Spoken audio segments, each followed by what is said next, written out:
Hello, folks. We have an incredible episode with my pal Caleb coming up in just a second. You're going to love it. But first, I want to let you know the Dreamboat Tour is back for 2026.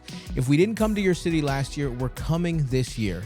Over 30 new cities, plus we're doing a little November run. So this week, coming up, Memphis on the 6th, Huntsville on the 7th, and then we also have a couple tickets left for Boston in December. But in 2026, we're coming to Tampa, Hollywood, Florida, Red Bank, New Jersey, Philly, Burlington, Vermont, Buffalo. We're coming to Lexington, Ohio, Des Moines, Springfield, Missouri, St. Louis, all over the place. Minnesota, Rockford, Illinois, Biloxi. Ooh, baby. New York, Radio City Music Hall. I'm pumped about that. Orlando, Jacksonville. I mean, it goes on and on. Atlanta, Morgantown, Fort Wayne, Bloomington, Detroit, Grand Rapids, Milwaukee, Providence, Rochester. Good googly moogly. We're coming to a lot of towns. Get your tickets now. We will see you then. And right now, enjoy the podcast with Caleb.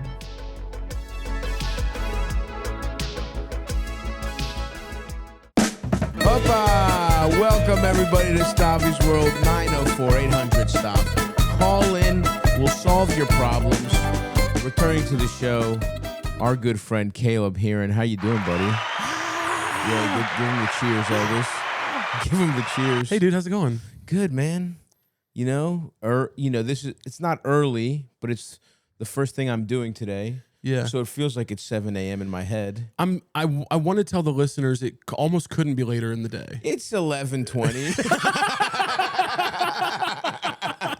It could be quite later. I'm worried about you. Yeah, go ahead. I just want to start there. Let's get into it, because you've changed. Okay. Yep. The last time I did the podcast, I showed up to a cracked in. Right. Yes, there was no front. The front door didn't lock. I showed up and there were 3 rats in leather jackets, twirling chains and shaking dice. Told me that I look lost. That's right. I come here today. You have a door person, and he's like doorman. Let's relax a little bit. He's excited. Yeah, he's excited to be the doorman. He's the man. I came in, and you know how a lot of door people in New York, they sit at the desk and they go whatever. Yeah, he jumped up and he goes, "How can I help you, sir?" He's the man. You've changed. Look, dude, what can I say? I'm subletting an insane rich man's apartment for 6 months. I'm cosplaying being like a wealthy captain of industry. We weren't supposed to be in these spaces. Not at all. Don't you feel? But I told you this. You're 6 years younger than me. I know where you are. I was 30 and about to get rich, and being like, "It'll never happen to me." No, I'm not saying that. I'm salt of the earth. And you're clinging hard to it. It's very hard. It's important for you, particularly your image, to cling hard to it. You know what I mean? And don't get me wrong, me too on some level. From Baltimore, I talk about inequality is a big problem. Yeah. I bought a new car. I bought a RAV4. Yeah. Now, was it a $55,000 RAV4? It was the absolute highest RAV4 possible. Fully loaded RAV4. I needed the cameras up top so that I could, parallel park with ease. I've been a pedestrian in New York for too long. I've lost my ability to just fucking. I've lost friends. Yeah. I've lost it all. But. And did I test drive every luxury SUV and was too fat for the seats? Yes. No, I'm a man of the people. But is what it is. It allowed me to pivot back to being a man of the people. I was getting ready to make that move. We were about to reach out to the Trump administration's press secretary and say, "I know he's not running, but could the big man squeeze us? Could the big man squeeze in Stavvy's world? Can Stavvy have him on the show? Can Stavvy throw him some softball questions that make it look like he has no point of view? Could I humanize a piece of shit? Yeah. Could I pretend a pedophile's not a pedophile? So you don't think immigrants are people? Tell me about that. Yeah, and as an immigrant, I agree. Yeah. Whatever it takes. Yeah. No, I don't. I hate what I'm seeing from you. I'm going to be really, really honest. Yeah, go ahead. As your friend, when I saw you in the tuxedo on the carpet at Cannes, right, I felt sick. Okay, because bookmark this, Elvis, when the Devil Wears Prada 2 premiere comes out. Let's just clip this exact moment when he sees my Emma Stone and Alicia Silverstone and raises me Meryl Streep. When he does that, let's just go ahead and mark this moment down, Eldest, please. Is so unlikable. Just admit, we hit the each generation there is a fat straight and a fat gay that get to win this lottery, and it happens to be us. White division, by the way. White division. Each generation, and it gets to be us, and I need you to stop acting like that's not what's happening to you. I have nothing. I have no defenses. I have no defenses. Before we started the episode, you took a bathroom break, and I was texting a contractor for my house. Yeah, that's right. Being like, "What do you mean you can't come over today?" Yeah. It's bad. You should be. Yeah, I mean, I should be about to inherit my family's Greek restaurant. I should be a 36-year-old man who still takes orders from his elderly mother. And you should be running a Michael's in Kansas City, if even. It was looking like line cook. Joann's Fabrics. You should be giving everybody a pep talk at Joann's Fabrics. Hey guys, let's care a little, huh? It's spooky season. Why does aisle 7 look like shit? And we've escaped that, man. And we're both property owners in our hometowns and property renters in the better cities we fled to. Yeah, I just don't like the way it looks on you. I think I'm doing it in a more humble, kind of approachable. Of course. And then I show up to you've got the help. You've got the help guiding me through the building. That's Eldest. Crazy. You're talking about Eldest. Yeah, Eldest. And he can't help that either. No. This is the Albanian lottery. Being the help for a Greek, but who happens to be in podcasting instead of. In 2 generations ago, he would have been tilling the fields. He would have been at the olive groves, personally shaking down olive trees. I'm like Chris Tucker in Friday. I'd be playing mind games with Debo. He told me to shut the fuck up. I do it, but then he leaves. I just start talking again. I'll shut the fuck up. One thing about me. That's right. That is right. But no, it's nice. It does feel weird to have nice things. Living in a building like this, I do legitimately feel like every day you feel like you snuck in. 100%. You know what I mean? Where it's like, why I'm here? Yeah, there are certain people there's spaces I'm in that I legitimately am like, no one in here should have to see me. Right. I can't believe these people, and they have to be kind of nice to me. These very fancy people, Right. They kind of have to be nice to me because I'm like paying the bill. Of course. That's crazy. It is crazy. Yeah, I know. And you see, but then you get into the thing I will say, when you get into like a rich zone, where it's like, you're like, oh, these people are fucking stupid. Yeah. Like nobody here deserves to be here. You know what I mean? Like somebody's dad bought somebody's in there's any young person that's in this building, 100% their family's rich. 100%. You know what I mean? And then the old people, it's like you either get very young Nepo style stuff, or you have like old people that are so old that it's like whatever you did to make your money 70 years ago, no chance it was chill. Some evil was done. Yeah, evil, absolute. Yeah. The halls, any rich space is a space of evil. Yeah. I found a DNC in the trash here. I found a DNC like it was like an autographed like memorabilia from when they were practicing their speeches. I have Nancy Pelosi's autograph in my kitchen right now. Yeah. And that's the kind of building it is. It's you were going through the trash? It's a trash room. You go down there, you put cardboard and stuff in, and you see Nancy Pelosi's autograph gleaming at you. It honestly made me feel better for a second to know that at least you're going through the trash here. Oh, dude, there's good trash in these buildings. There is incredible trash in these buildings. When I walked into this building, I got to witness one of my favorite things, which is a wealthy white woman trying to be cool. Right. And she was doing that thing that rich white ladies do to like the doorman, where she was like, oh my God, how are we? And he has to paint on that like, yes ma'am smile. Yeah. And I was looking at him, I was like, brother, I'm so sorry. Yeah. And she was like, okay, I'm here to grab that. Thank you. And it was like, God, girl, you could just be like, hey, how's it going? Totally. But it's that like high octane. Hyping yourself up for it. Yeah. She's walking in like, don't embarrass yourself in front of a Dominican. That's what she's saying to herself. She's like, be one of the good ones. Be one of the good ones. It's humiliating. And it's like condescending in a new way. Of course. Yeah. Of course. Well, don't get me wrong. The first 2 weeks I was here, I got a lot of like sideways looks like what? Because I'm tank topped up. Yeah. I come here in the summer. They're like, who's getting work done on their unit? Right. Whose contract? It's casual Friday for this contractor. the guy who's gonna unclog the grease traps in my for my Viking range. I guess he's going to Pilates afterward. I guess we caught him in between. Someone in the building's having cement laid. I don't know why this guy is here, but this is not looking good. Yeah, absolutely. But that is nice. I do like lowering, just kind of reminding people like you're not fucking special. The trappings of wealth are all.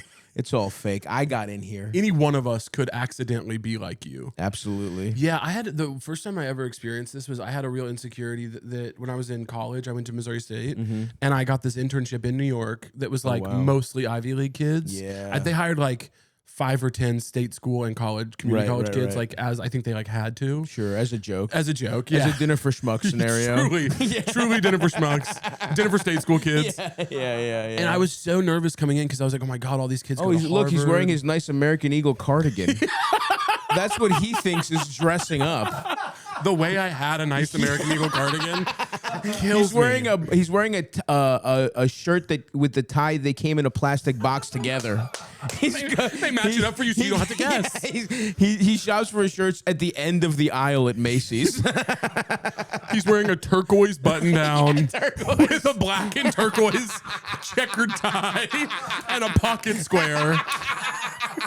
All the same material, all just cut out of different parts of the same material. Of course, yes. But I was like, oh my God, all these kids go to Ivy Leagues, like they're gonna be so smart.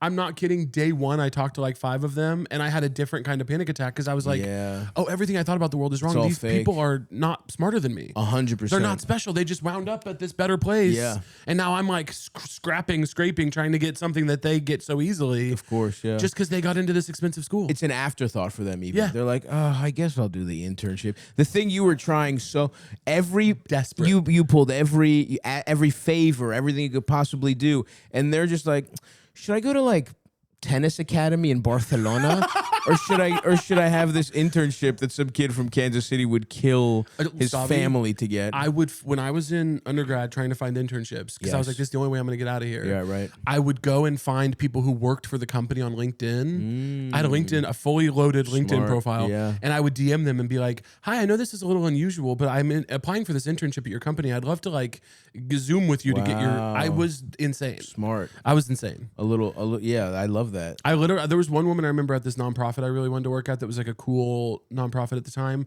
And she agreed to take the meeting with me. And she was like, hey, you're not going to get this internship, but I wanted to take the meeting because I respect the hustle. Interesting. And I was like, can you do anything for me? And she was like, no, you don't have what No, we of need. course not. Yeah. She was like, no. No. But, keep trying. Yeah. And I was like, thank you. That is, I guess that's good. It meant the world to me. Yeah, because she was kind of letting you know you have something that could be useful in a just world, but it's not the one we live in, the baby. chairman of the board's niece was just accused of grooming someone at her summer camp, and she needs a good job to kind of get her away from all that. She needs the cash flow right now. Sorry, baby boy. You need to know someone with a little more pull than your guidance counselor at college or whatever.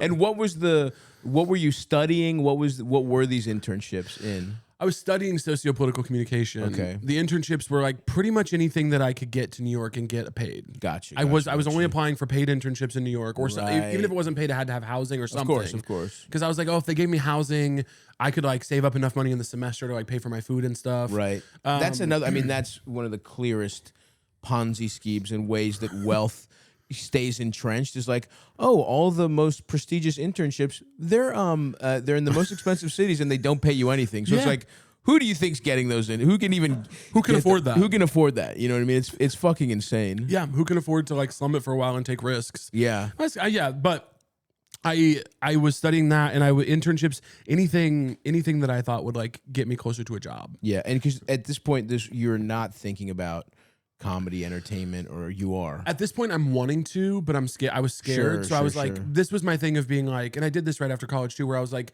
get a job or get something that pays. And then when you have free time, you can go and hit open mics. Right. And so that's what I did is I came to New York, and then anytime I was off, I would go like see shows, or I would go to open mics, and was just trying to like be around comedy while I was working. And what was the internship? Like, what was the internship place? I ended up getting was at Columbia University. It was called Internship in Building Community. And it was sly on their part, because what it really was we were camp counselors, basically, for these rich kids. Rich kids around the world will apply to this program to go. They'll spend the summer at Columbia doing like an Ivy League prep program. Gotcha. And then we would like teach their classes and take them on volunteer trips, and then live in their dorms with them and make sure they weren't like doing drugs and drinking. Gotcha. So we were basically like RAs. So you're an RA, yeah. An RA/TA. Yeah, but I found out really early. I asked one of the older RAs as soon as I got here, like, what's the because there's the day job component and then the nighttime component. The nighttime component is just sleeping in the building and checking them into their room. Sure. The daytime was like your job, and I was like, what's the day job with the least amount of responsibility so I can like go do other shit in the city? Nice. And they're like the community service, because instead of working like 9 to 4 when the students are there, you get up in the morning, coordinate with the site, and then you take the kids and they have to be back for their afternoon class. So you end up working, I think I ended up working like 11 to 2. Gotcha. And then I would just the rest of the day kind of fuck You're off. Off. Yeah, and then I would go a do shit in New whimsical York. time in New York. Well, I'd go wait in line to see Whiplash or something. You know what I mean? I didn't use it how I should have. Yeah. But oh man, Whiplash. I that's a movie I'll watch. It's funny to watch that movie and be like, this is about me and comedy. You know what I mean? Like, this is about me and doing open mics. And it's like that's not what it is. Not even close. It's not even close to a strenuous, but it's like, yeah, this is how I'm a master of my craft. Yeah. And there's no old man yelling at me, but there is just sort of like, in a way, it's just like wanting not to bomb. I don't even know what it is, but I remember being like, I can't ever watch that again. It's too affecting as an artist. And I'm talking about like jokes about not being able to wipe my own ass or whatever. Yeah. It's like I'm the lowest form of fucking comedy at the time of being like, yeah. Meanwhile, you're on stage being like, I want to eat a Southern woman's pussy, so she'll call me Sugar or whatever the fuck. Whatever the fuck your material is. Awesome, by the way. Sound cool. Shug. Just call me Shug like Luann, dude. Fuck yeah, dude. I'm sorry. Dale's wife says Shug. Shug. Luann does not, I don't believe. But yeah, man. We need to tap back in on that. Yeah. That would be nice. Oh yeah, Southern woman is at the top. I would love to date a Southern woman, a Southern belle. What's going on with you, by the way? Are you still are you still fucking around? Are we settling down soon? I'm open to it. Are you certainly. dating? Like what? You know, I really thought I would have a fall in like a whimsical fall in New York where I'm getting cardigans, not American Eagle. Yeah. You know, something a little nicer these days. But yeah. I'm in the cardigan. I'm in Central Park strolling around. I've got a hot cup of Joe, and maybe there's a meet cute with a beautiful tourist. Yeah. You know, we start she's only here for a couple months. Even in my fantasies, it's temporary. Yeah. She's only here for a couple months. No strings attached. I get to fuck her a while. She leaves. Yeah. No, I don't know. I thought I would have this whimsical, like, oh, I can be a real human being, but not yet. It doesn't feel like it. But I'm open to it. I mean, my brother had a kid. My best friends had 2 kids now. I'm starting to see the like next phase of being like a human being and like, you know, dad or uncle or some shit like that. I could definitely see that, but I don't know, man. Stavvy. I don't know who's out there for me. I want you to find a good woman and settle down. I would love that, I'm man. sick of this. This Playboy rock star lifestyle. You're living in fast forward, Kenny Chesney. You need to slow it down, brother. I do need to slow it down. But, you know, right now I'm not really dating at all because I'm just fucking busy and, you know. But I would love that. I mean, listen, we shot past what we were supposed to do in life, right? Yeah. Greek restaurant, Joann's Fabrics. It's coded, by the way. I'm letting Joann's Fabrics slide, but it's a little on the line. It's not, I wouldn't say coded. I think it's actually. It's directly homophobic. I would say accurate. You would say homophobic. All right, whatever. A local craft store. I work at a restaurant. You have AIDS. Yeah. It's like, you're directing Rent off Broadway Rent.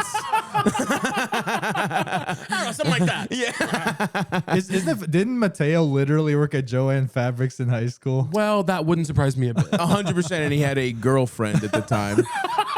And they broke up. And they broke up like in the like fabrics aisle. Like he has this awesome story about that.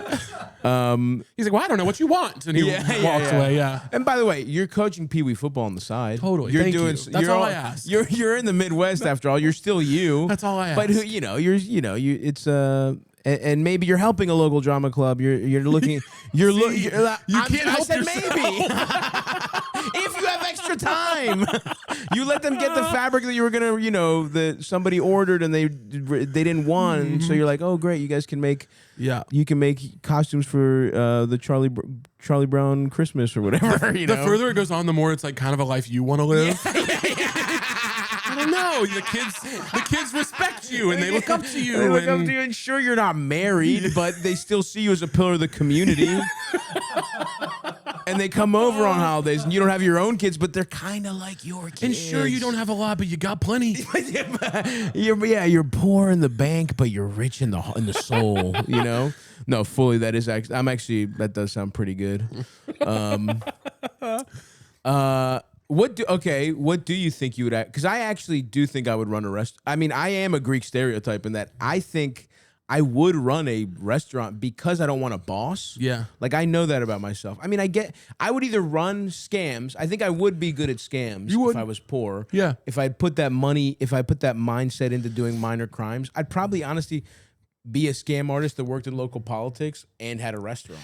See, the thing about you and scamming though is your whole look and vibe works so well in your current life because it's disarming and it's like, we want to like this guy. He's so charming and cute, Right. If you had this exact same vibe and you were running scams in Baltimore, people would immediately be like, this guy's going to scam me. Well, I don't think it would work the same way. See, I think it would reverse. I know what you're saying. Yeah. Right. I know what you're saying. Is it a little too on the nose? But sometimes that's the beauty of it. It's almost like I want to get scammed by that guy. It's dazzle camouflage, where it's so obvious it's so much that the brain can't process it. Yeah. And then it just sees normal. If you tried to sell me AirPods on the street in Baltimore, I would laugh you out of my area. Yeah, well, see, I'm not doing street level scams. Okay, come on. you're doing big. Caleb, you're come doing on. like building. You're contracts disrespecting me right now. Yeah, of permits. course. Okay. I'm skimming a little off the top. Okay. I'm sorry. I'm a licensed paralegal. That was disrespectful. You know what I mean? Yeah. Yeah, that was really mean of me. And people are like, he's a bit of a quirky guy, but he always means well. Yeah. And secretly, I'm taking a little bit off the top. You're like the manager for NSYNC or whatever, that guy. Yeah, well, what was his name? He was also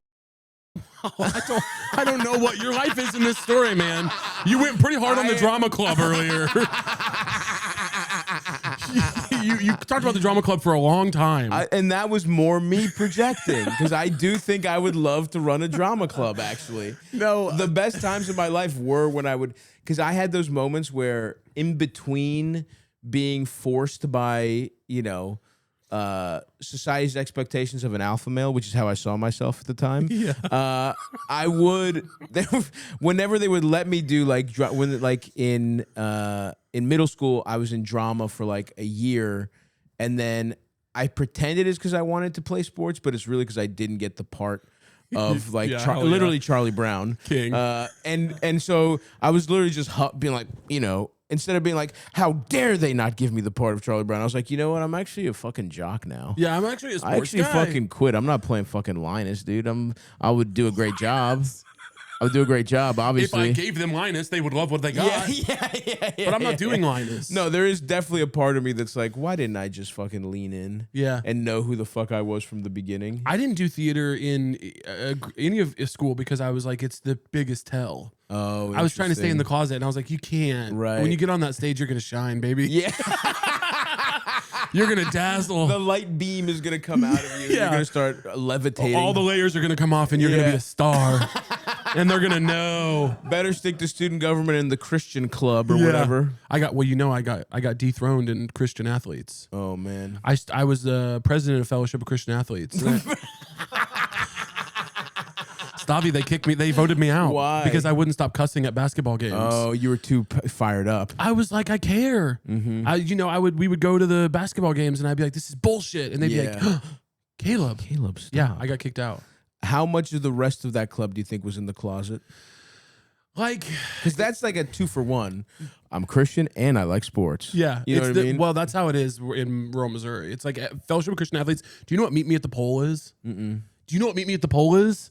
Oh, guys, hit me with it. Meet Me at the Pole is going to be so big for a lot of your listeners. Okay, I know great, they know. Great. Meet Me at the Pole is this psychotic thing that because you're not allowed to, they took God out of schools. They never did. It's still there. Still there. Absolutely. Yeah. They do this thing called Meet Me at the Pole that the Christian kids do. That's like a national day where like one day a year before school, the idea is that you get your whole school to meet at the flagpole and do a public prayer before school. And it's called Meet Me at the Pole. And it's a big, they have like a marketing campaign and like a huge thing. And they still do it to this day. I saw like an ad for it the other day. Wow. That they're still doing it at high schools. But the whole thing is it's supposed to be like, make everyone who's not a Christian at your school uncomfortable. Show up and pray at the pole. Yeah. It's really psycho. I would love the Muslim version of that. Oh, They're yeah. calling the police immediately. Yeah. If like 3 kids get together and fucking go to a prayer rug, they're like, I need the Department of Homeland Security here. Get DHS here immediately. They're doing Sharia law. Yeah, the way that Christians want Sharia law so bad, by the way. They do want their version. They want their Sharia version law. of it. Yeah, 100%. So you're the president of Christian Fellowship Athletes or whatever the fuck. Yeah, and you get booted for that, huh? I get booted, and I actually this morning woke up thinking about. Did you guys ever have at your high school? Did you guys ever have like a drunk driving day where they would stage a drunk driving crash on the lawn of the school? We had that at college, weirdly enough. But yes, What? Yeah. That's even crazier. Well, then they made it like a fundraiser where you could fuck the car up. Oh yeah, you get they to hit gave the you car. a sledgehammer. Yeah, so they would do like, oh, this car got fucked up for drunk. Don't drink and drive, kids. And then they were like, but you get to fuck the car. You got to pay like $1 a swipe with the sledgehammer. Yeah, and it was kind of a great idea. Yeah, it was fucking money. awesome to fuck a car up. Yeah, it's fun. Yeah, they would wreck a car on like the front lawn, and ours had such a big production budget. One year there was like a life flight helicopter that and then there was a version part of it too where some kid would be dressed as the Grim Reaper. And they would walk around school that day and come into the classroom and be like, and if they grabbed you, you had just died from drunk driving. So you had to leave the rest of the day, and all your classmates would be like, "No, they got Stav." Yeah. And then you'd be like, "That's what it would be like if Stav died from drunk driving. He wouldn't be here anymore." And you just got to not go to class? Well, no, you were in the production. So then later, what would happen is they wouldn't just crash the car. They would have like one of your classmates would be like splayed out by the car with like a gash and like fake blood, and then they would have the mom and dad come down and be like, "No!" And then we would all the whole school would stand and just watch the parents like weep over the body. Yeah. And then they'd have the local EMTs come and like load them up in a body bag. Of course. And in a body bag. Yes. And then like the school counselor. I mean, this is insane. It's crazy. And then the school counselor would come and be like with a note card and be like, every year, 300 students die from drunk driving in this county, and it has to stop. Yeah. And then we would all just kind of watch and be like, yeah, that's crazy. I mean, I'm sure it was a huge drunk driving place, though. It's Missouri. Of course. Everyone's driving drunk. I feel like high school is like going to a field and getting fucked up. Yes. And just parking your car like at another field. We all drove drunk in high school. Yeah. Every adult I knew until I was like 21 had at least one DUI. Oh yeah. My mom, I think, my mom's got a couple. Like, respect. They all have DUIs over there. Yeah. It's like because you're drunk, but your car needs to go home with you. Of course. And there's no Uber. There's no Uber. What are you supposed to do? I mean, don't drive drunk. Don't drive drunk. That's the logic. The days are over. The days of driving drunk are over. It's not the Sorry. 70s. Yeah. You gotta missed quit. it. You missed it. It was beautiful. Were we at the tail end? I got it. Were we at the tail end? Did I drive from a couple Halloween parties dressed as Mario? Yeah. Do I have a specific memory of driving drunk I would love as to see Mario? This, unfortunately. My Luigi friend has alcohol poisoning, who was supposed to be the DD. He has alcohol poisoning next to me. Yeah. So I'm driving his car home. Am I nodding off and the fucking rumble strips are waking me up? This is a bad story. You've got young, impressionable First of all, guys. Don't hold do on. this. I asked a lot of rhetorical questions. Yeah. No. None of that happened. I I was never Mario. I was never drunk. I was never tired on the road. It wasn't my friend Christina's dad's house in the suburbs that was awesome and huge. None of that happened. I didn't desperately try and fuck her friends, and none of them even, not only did they not reject me, they didn't even realize I was trying to fuck them, which is even worse. They were like, Stav's nice. He's a nice guy. He talked to me so long about my problems. He really cares about my interests. Anyway, I'm going to go fuck his hot friend. And then he's going to drink a lot of Bacardi 151 and then drive drunk 40 minutes home. None of that happened. None of that's real. That's all an exercise. That's an exercise. That's all what we might call a thought exercise. A thought That's experiment. Assembly. I did an assembly for you just now. Yeah. And that's bad. Don't ever do that. Thank you, elders. Don't make awesome core memories, guys. Fuck. Literally every party we went to was some version of that. I remember we went to one party with your friends that was actually good. Do you remember that party?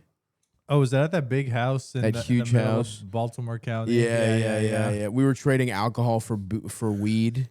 Yeah. We were the barter system. When a party has the beautiful. barter system, That's beautiful. It's like you're kind of making Burning Man. Yeah. In somebody's like uncle's house that they got to be in. Everything's Burning Man eventually. Yeah. Everything in life eventually is Burning Man if you give it enough time to fester. Absolutely. Yeah. Absolutely. But again, classic, we get fucked up, try and fuck girls in a way that doesn't even register, and then we drive drunk to your parents' house and have like Domino's or something. You know what? I remember I made us sleep there that night, or That's sleep in the right. car or something. Because I was like, dude, I don't know. I'm pretty drunk and high. I don't know if I should And I was drive. like, You're like, come on, dude. dude, the fuck?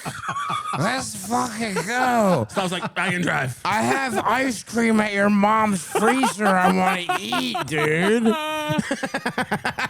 I'm good, dude. Just give me a fucking piece of your car, dude. Dude, please let me drive. Every girl I tried to fuck tonight thinks I'm a bestie. I need to drive right now. If I wake up here, I'm going to be forced to soberly go to brunch with all of them. I'm going to have to be hungover hearing about how they sucked other guys off. And they're going to think I'm interested in that story. Please, I need to drive. I'm going to delude myself. 20 minutes I'll be annoyed, and then I'm going to delude myself into thinking I'm playing the long game. The long game is so real. The long game is so real. Oh, dude. And when those guys hurt her, Yeah. who's going to be right there in the Who's gonna shadows? be there? Literally describing my first relationship in college. Oh, no. Was just, I did that by accident. Like, I actually didn't plan on doing it. That was the only time I didn't. I actually did make a friendship, and I'm just years striking out with other women, and then that did happen, and I did have a weird, started off on horrible ground relationship. Yeah, You know what I mean? course. Because at a certain point you're like, she clearly likes me, and she's kind of cheating on me with her boyfriend, and then we get together, and it's like, I'm kind of resentful of that actually. Yeah. I was her complete support system, and she just was with some other guy. Yeah. But I was too much of a coward to say anything the whole time. It's fully my fault. Yeah. Who am I to have respect or boundaries Yeah. for I myself? respect myself enough. What the fuck am I talking about?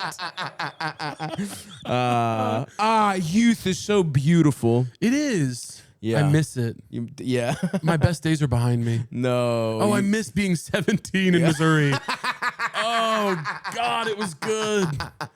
Thinking I was into still trying to be into girls too was such a funny Yeah, that is just really doing funny. anything to be like I love Shelby. Yeah, you know? Yeah. It's like you don't, man. You don't at all. Not like that. But it is interesting because I think I heard you talking, which means I just saw a clip that came up on the internet about, because you don't think about how the friend zone also exists for gay men when you become friends with. I saw a clip, I don't remember which podcast it was on, where you were like, like when straight guys would be like, oh yeah, gay guys want to be friends, they probably just want to hook up. and you're like, sometimes they're right. Sometimes they're right. Yeah. Sometimes it is like that. Yeah. No, I don't do that anymore because I'm a grown, evolved person. Of course. And I would tell young gay men, like, do not spend those years of your life being attracted to anyone. Don't spend the young years of your life doing what we just described. I pathetically we did. Yeah. Yeah. Don't spend your time wanting people who cannot or will not want you back. Right. But yeah, there definitely is that. It's an interesting. For you, line. it was a different orientation. For me, it was just that I was that unfuckable.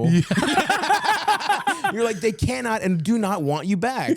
You're just like, they're straight guys. For me, it's like, no, they're women who are technically attracted to who you are, but not if you, there were buddy. some key things different about you, mine would have to be like a whole other gender. Right, yeah, you would just need like me, just like lose some weight. Yeah, that's it. Start dressing better. Stop quoting "A Night at the Roxbury." Jesus Christ! My move when I was like 14, I was like, "Night at the." You guys ever seen "Night at the Roxbury"? That's bleak. Yeah, that's so bleak. Hey, 14 at that's least. That's so bleak. I know. I moved on quickly from there. That's good. To just actually probably being able to date women, but being a cat. Really, what it was being a coward. I look back at everything in my history, and I'm like, why didn't I just like make any move? Do anything. Like I went on a date with a girl, and we were just in my car for like 40 minutes. Oh yeah. And I'm just like, should we smoke more weed? Just nervous. Yeah. Just so trembling. So 100%. Oh, there was one date. This is legendary among my friends. There was one date I went on when I was in my early 20s with a really cute guy that ended in 4 goodbye hugs. Okay. We were at my house. In front of my house. He had come back to my house with me. And because I couldn't access the confidence to be like, do you want to go upstairs and just watch a movie? Sure. An opportunity to make a delayed move. Sure. I was like, all right, well, this was so much fun. Hug goodbye. Well, yeah, I had so much fun tonight. What are you going to do this week? More talking, second hug. By the 4th hug, he was like, I'm going to go, man. Yeah. He was like, we're at your house. If you're not going to. I told my friends later, expecting it to be kind of funny, and they laughed in a way that I was like, this is actually bad. Yeah. This you is could have sad. made any ham-fisted anything excuse to get inside. You'd have been fine.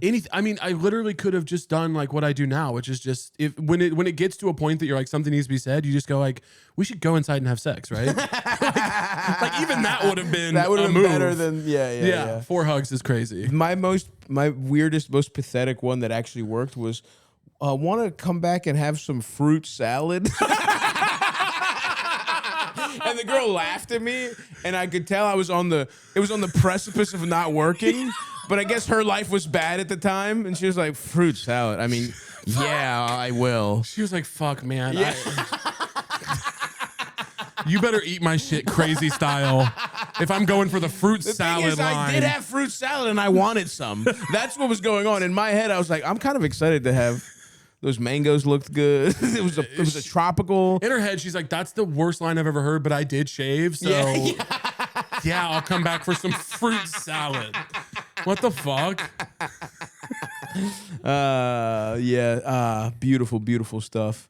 Beautiful stuff. Well, by the way, people should watch the special Model Comedian on HBO. Please watch Model Comedian. And on HBO. a really nice kernel of that is that you came out as bisexual on Facebook. Yeah. At one point in your life. Yeah. What's funny? Yeah, what's funny about that? The delivery methods of Facebook status is awesome. To Aged be like, me a bit with that. Yeah. But also to be like, I'm bi is awesome. I'm bi, and to be so like sure of it too. Yeah. To be like, I am bi, right, and I'm sure of it. Right. I remember telling my cool aunt that I was bi. I called her, and I was like, hey, I'm bisexual, and I'm not kidding. I feel like she went like, okay, like she was like, okay, buddy, yes, Caleb. Totally, you're bi. Yeah. She's like, yes, sweetie, that's good that you know yourself. Yeah, no, she knew. That's fucking beautiful, man. It was really special. Yeah. Neither of you have ever dipped your toe into bi. No, but who knows, right? I'm open. Okay, you know, Eldest is a married man. It seems like that ship has sailed. Yeah. You guys are doing monog. Oh yeah. Yeah, Yeah, nice. yeah. That's Classic I like that. stuff. Yeah, good shit. You know, but yeah, I don't know. But it does coincide with my like, the longer I'm out here just doing whatever, I'm like, Who fucking knows? I'm on record like if a feminine enough man wants to suck me off and the vibes are right. Yeah. I'm not really attracted to I know I don't have the butch thing, right? Even though I do like when a girl dresses kind of butch and then she's like just a sexy ass girl. Yeah. When she's naked. That to me feels like a fun little like, you know, like gift wrapping a cool present. I've never felt so distant from you. I'm opening up here. I know, I'm sorry, but when you said sexy ass girl, it was like I usually feel very similar to you. Right. And that was just one of those illuminating moments where I was like, I'm different than my friends. Right. That was hard to hear, you know? Absolutely. You just have to run that through the filter of like, I guess, you know, if I imagine I was objectifying a man. I would love that. Yeah. I would love that. Yeah. But I like when, you know, a nice pair of titties, you can't detect them normally. Right. I have no, you know, but No, I know what you mean. That's like when a guy has like a sleeper build. totally. When a guy's wearing like a sweatshirt on a date and then you take it off later and he's like ripped and you're like, whoa. That's pretty cool. No worries. Or you think you're convinced he's got a little ass dick and he's got a nice hog. See, that doesn't matter to me. Really? Dick size doesn't matter to me. Doesn't matter. It's never mattered to me. Not at all. In fact, I don't like a dick that's too big. Why would you bring that around me?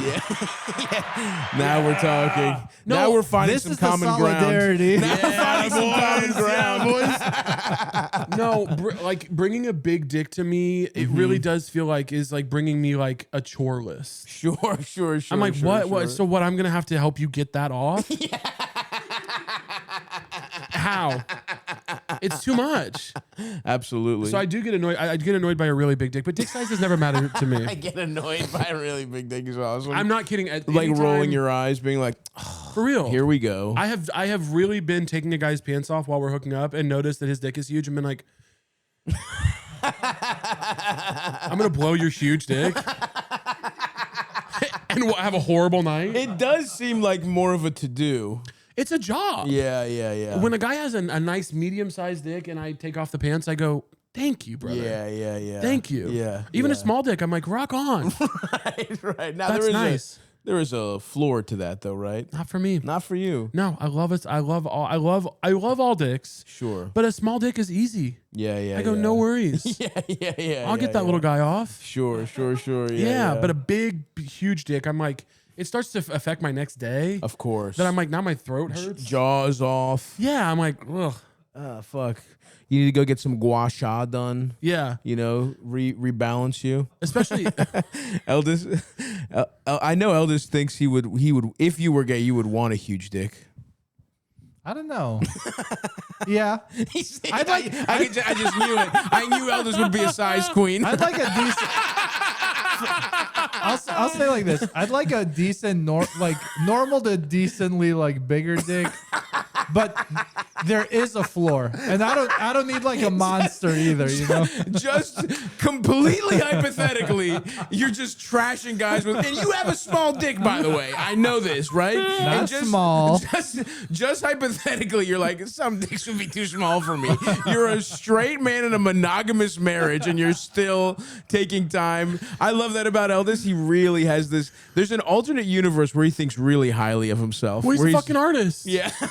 It never thinking this shit through. It's never occurred to me, but now that you say it, yeah, it probably would like, I don't know, 6 inches or like at least like. Oh yeah, that's doable for sure. Yeah. You know, nothing crazy. But A nice respectable dick. I'm with you, Caleb. On like, I don't want my throat to hurt. I don't want my ass to hurt too bad. But I'd like, you know, you want something nice to look at. See, that's what I'm talking about. I do think you get bogged down in aesthetics a lot in your life. I think so. Yeah, that's fair. I don't want to alarm the viewers at home, but I can see in the imprint he's getting hard talking about it. there is a bulge developing. I'm watching him get a little hard talking about this, which is nice. Yeah. I don't know. I think about it, and it's like, why wouldn't a dick be like different from like you just want big tits or something? Like, it's kind of the same thing. Well, they're more aesthetic. It's more aesthetic. It's more watching them bobble around. Unless you guys know something I don't know, you don't have to shove tits up your ass. Wow, dude. This gay guy's completely, he does not understand straight sex at all. That's how I have sex.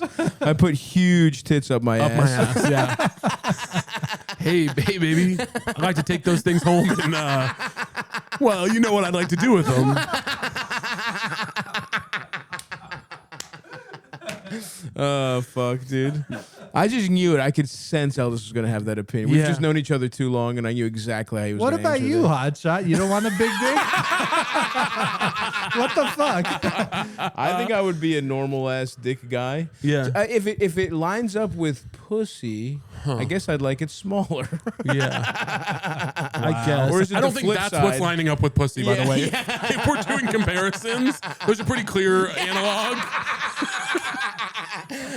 Me doing the exact flip side of being like, me actually doing the thing I made fun of you about doing. Where I was like, well, what would gay sex be like? Yeah, big, huge dick. Sure. Hey, listen, I like hearing that. As many people go on record on that is better on both sides of the aisle. This is the kind of bipartisan. This is reaching across the aisle we need. The gay community, the straight community, down with huge dicks. Down with huge dicks. Yeah. The most frustrating thing is I hook up with a lot of femme guys, and not high femme, but like bottoms, Sure. And when like a cute Twinkie bottom has just like a huge crazy cock, that feels. I'm like, honestly, get it fixed. Like get some sort of surgery. Of course. No, it's just too much. They should be able to. And here's the thing. I would love to be they should be a donor, and I would love to be a recipient for that surgery. You get their dick. Let me get a little extra to flesh out some of the dick. Yeah, some of the dick. The problem bottoms with huge dicks should be able to donate some of their dick to small dicked tops and straight guys or straight men. Yes. Yeah. The problem for me is that a universal registry. We should start the registry. That's beautiful. Bone marrow. Vibes. Absolutely. Who's a match? Absolutely. Yeah, I just want everyone to come. So that's good. It's like if you bring a huge dick around me, even though it's like a lot of work, I'm gonna get you off. Sure. That's the promise. That's the Midwestern. That's the good old Midwestern boy in you. That's the promise. We're gonna get it done. If you want to come and you're able, by God, with me, golly you will. Gee, we'll make it nut. We'll make sure of it. You know. Ugh. I love that, man. That's a beautiful attitude to have. If only more people had that attitude. I know. To me, it's all about the energy, And that's why, that you're kind of ready for a political run with that stance, I think. What do you think it is about you and I, by the way, that you and I both have this kind of like, I feel in you something that I recognize in myself, 100%, which is that I'm 100%. I can kind of get along with anybody and I'm pretty unbothered. Yeah. Why can't more, I wonder, okay, this is the question I'm trying to ask. Do you feel as often as I do, like, why can't everyone just be cooler? Yeah. What is the issue? I know it's like, I do find it weird where people just don't understand you can be friends with people you disagree with in a lot of ways. Yeah. Where it's like people have lost the basic humanity and the basic.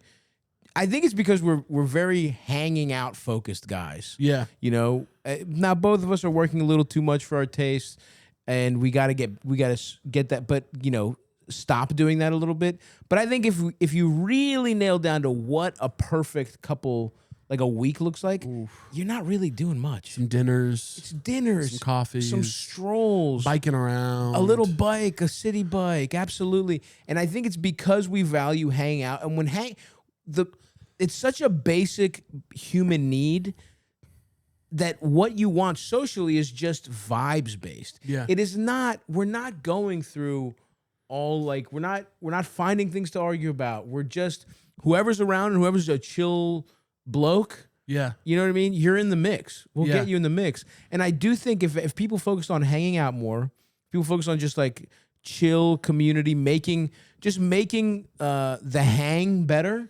If we start, and that's like, I think those are building blocks of civilization. It's just a good hang. Yeah. People have fallen away from being good hangs, just being a good person And then, like, you know, you get, and then even when you disagree with someone, when you have built up a fundamental human connection, is just someone you'd like to have a beer with, have a kebab with, whatever the fuck, then you can actually discuss things in a way that's not about like scoring points or who's right or who's wrong. It's just like, how does this actually affect us as people? And we've kind of gotten away from that. And I do think, I don't know why. I mean, probably because like we were both kids that grew up in like a lot of downtime, a lot of unsupervised downtime. You're with your friends. I went to a lot of rec centers. My parents were always working. I feel like your mom was working. Yep. You had to kind of make the best of situations. Making the best of situations socially just kind of, when you're on your own, it kind of primes you to just hang out with whoever. Yeah. I think. Learn how to talk to anybody. Totally. And be like, there are people I don't like, of course. Of course. Like there are people I find just fucking annoying, but it's rarely ever because of some like strongly held conviction they have. 100%. I've known plenty of like straight, white, Christian, Republican type of people that are like genuinely good hangs. Good hangs. And then there's the ones that are like fucking dorky losers about it. And I'm like, it's really more that you're just like a dorky fucking loser. You're a loser. Yeah. Even absolutely. though those, like we have these things opposite of each, you know what I mean? Yeah. I wish more people would just be like, chill out and have a nice time. And like, I don't know, it's not such a revelation. It feels crazy to me when people are like so bad at being able to just laugh at things. Yeah. Like someone says something fucking crazy or annoying or mean to you and just being able to be like, oh yeah, that's crazy. Yeah. What does it mean to me? You know what I mean? I'm still got to have my day. So Yeah, I don't know. yeah. I don't know why people have such a hard time with that right now. I mean, not to be like the fucking, I do think it has so much to do with the internet and phones, unfortunately. Yeah. Because like I wasn't on Twitter at all. And then, you know, we're at Venice. I got to see how the slick back pony's being received. Yeah. You know what I mean? I also, Arnold Schwarzenegger randomly retweeted me because I plugged his app. King. Shout out to the Pump app. I've been doing it. It's been going good. Hell yeah. And so I was like, I got to fucking, because I had lost my password. I wasn't even able to log into Twitter. And then, you know, I figured it. I emailed them or whatever. I was like, hey, can I get back in here so I could be like, thank you, Arnold. Yeah. Can we be friends?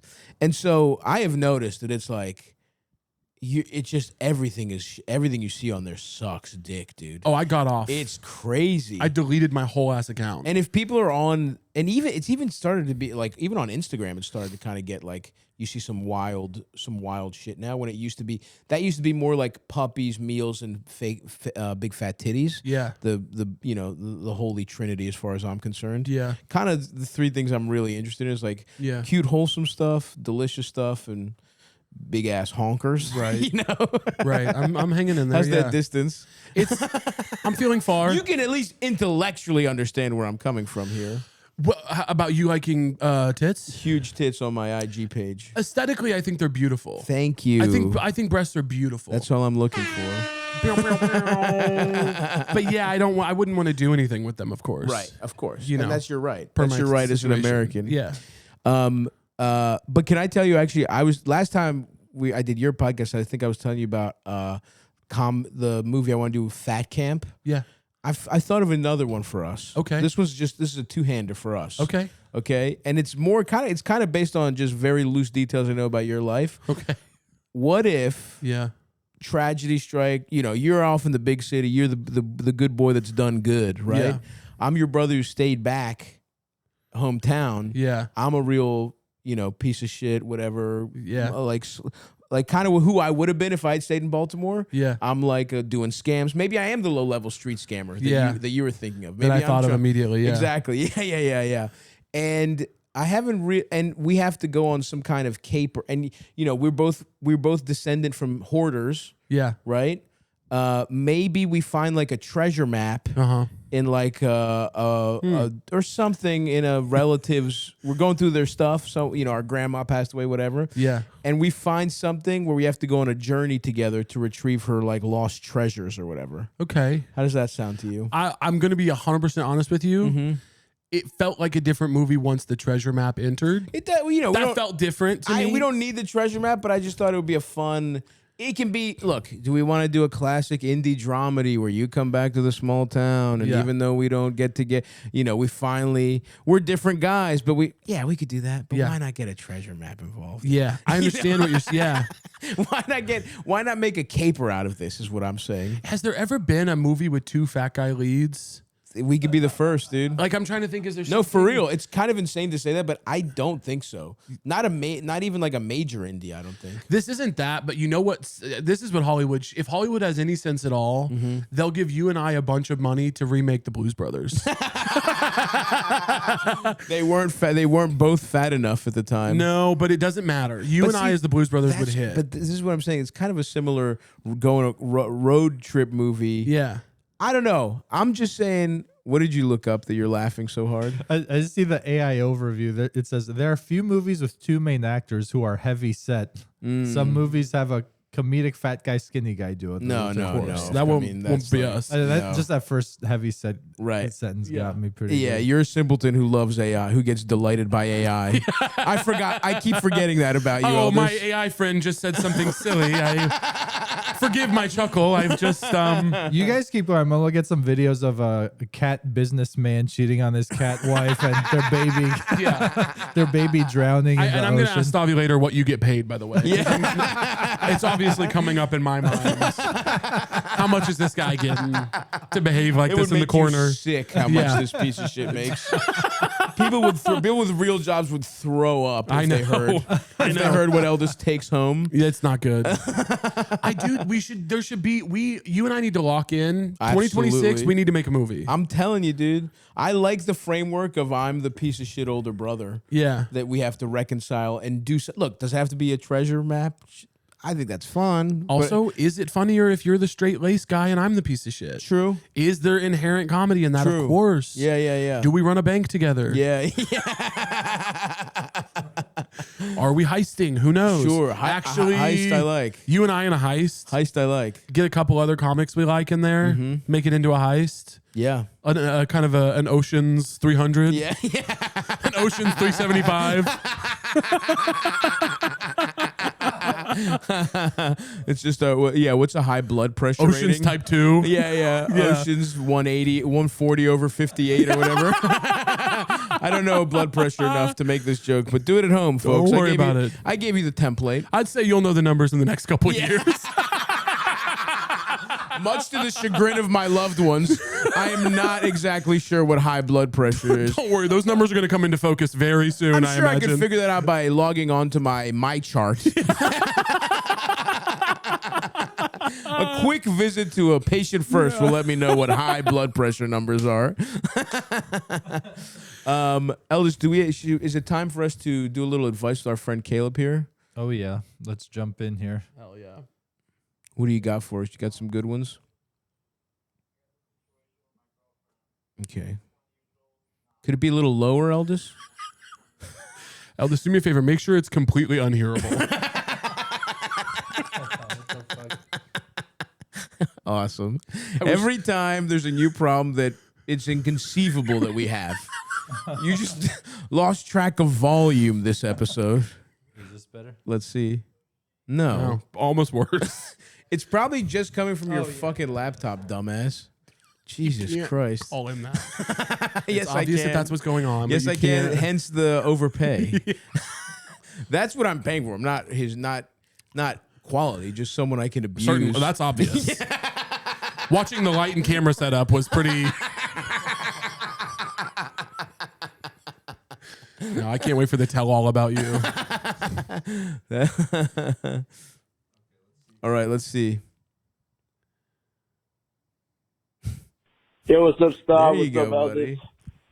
I got this situation with my girlfriend. I'm 20 years old. Nah, I'm 21 now. Just turned 21. She's 21. I'm in college. So is she. And we've been in this relationship for about 5 months, almost 5 months. Nice. And since the beginning of the relationship, she has told me that she does not care if I fuck other girls, as long as there's no emotional connection. That she's not jealous in that way, and that as long as that I love her and I put her first, which I do, and I could fuck other girls. Now, hearing this at first, at the beginning of the relationship, I was like, all right, this is bullshit. This is some test. Sure. There's some shit to see. She's Latina. She's Venezuelan. So I'm like, oh, this is some Latina shit. She's going to be like, oh, I knew that you wanted to fuck other girls after I did it. Right.